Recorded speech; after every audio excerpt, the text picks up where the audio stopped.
All right, so here is another question that potentially might be on your SOL test. It says a prism B has the same height and width as prism A, but its length is 8. How does the volume of prism B compare to prism A? Well, I guess we should probably draw prism B.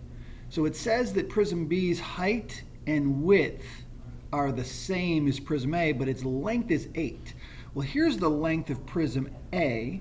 So if prism B has a length of 8, it's going to be longer, so I'm going to make my prism longer,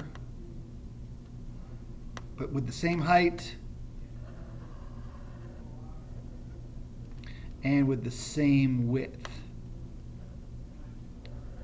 And if you wanted to, you could always just stick numbers in there if it makes you feel more comfortable. Like you could pretend the height of this is 5, so then the height of this would be 5.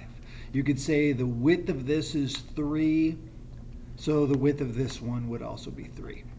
Okay, but so it says that the length of this one is going to be 8. And it asks how the volume of this prism compares to the volume of the original prism, prism A.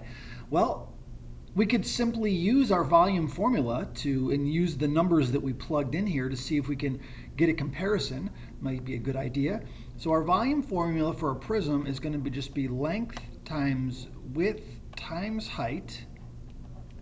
So in our prism A example, our length is 4, our width is 3, and our height is 5, which I think gives us a grand total of 60. And since we're talking about inches, 60 cubic inches. All right, so now let's look at this prism. We'll call this prism B. Prism B has a length of 8, a width of 3, and a height of 5.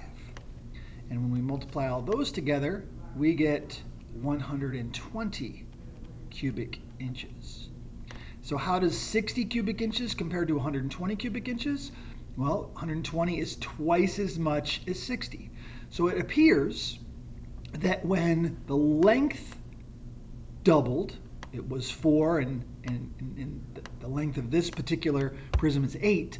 When the length doubles, then the volume also doubles. In fact, it doesn't have to be the length. It could be any one of the dimensions. It could be the length, it could be the width, or it could be the height.